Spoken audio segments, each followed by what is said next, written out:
The market is sometimes likened to an invisible hand that coordinates the actions of participants who may never communicate or make physical contact with each other.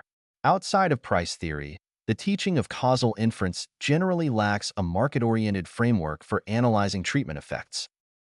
Here we argue that the reality of market mechanisms can be embraced rather than assumed away.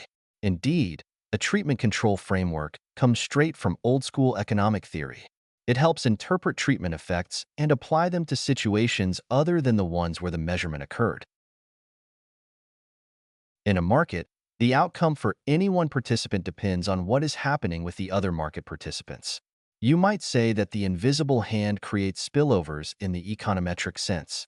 Of course, econometrics has simultaneous equations, particularly that the quantity supplied must equal the quantity demanded, but that is beside our point.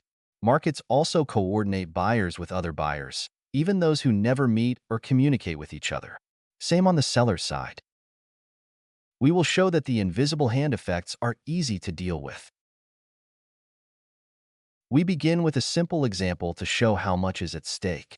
Treatment effects can easily have the wrong sign.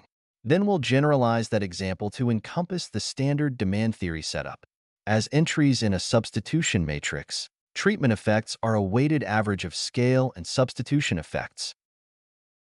The Hicks-Marshall characterization works far beyond demand theory applications. It does not need optimization or anything like that. All it needs is a weak concept of comparability between the treated and controls. From there, we can see how to take observations from a targeted treatment and scale them for a counterfactual of a broader treatment. Market frictions make that possible.